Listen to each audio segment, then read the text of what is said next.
Here's what $9 billion in Olympic spending is going to do to Queensland property prices.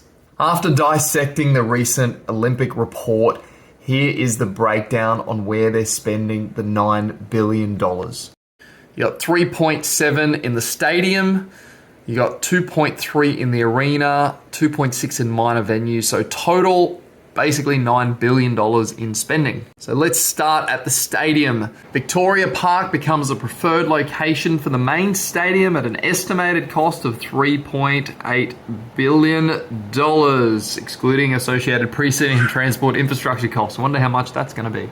The second big winner for the Olympics is the former GoPrint site. I'm sure everyone's going to be Googling that and looking up where it is after this video. In Wollongabba, that's the preferred location for the Gabba Arena. Estimated cost of $2.4 billion plus some little extras of a couple of $100 million here and there.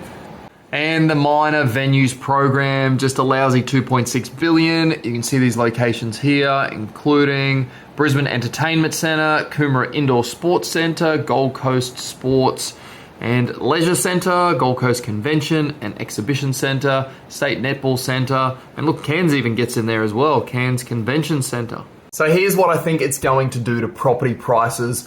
With an expected $9 billion in spending, we know that that is going to exceed the budget that has been set.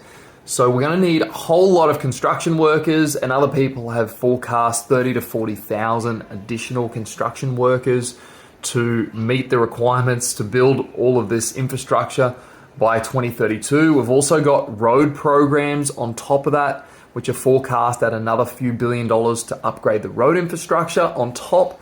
So the question lies is, where are we going to find all of these construction workers? Hopefully it's from the resource sector declining over in Perth and other areas. I know some people are going to have a dig at me on that, but I believe that the resource sector is in free fall or declining, and it's going to free up a lot of labour for our construction boom in Queensland. But what it's going to do to property prices is, more likely than not, it's going to put pressure on builders, and wages are going to increase, which means that that wage increase is going to be passed on to the consumer. So build prices are more likely than not going to continue to climb, which in turn pushes house prices up. So to pinpoint where property prices are going to grow the most, it's not from reading an Olympic report, but it's from looking at the data from each of the suburbs and working out where the undervalued suburbs are, which are growing in price. Yes, all of Brisbane will take advantage from the infrastructure spend from the Olympics, but you got to keep in mind that's not going to happen for another couple of years, and property market cycles do not run from 2025 until 2032. We will have a boom cycle within that period of time, but we'll also go through what's called a stagnation period, where property prices won't grow at all.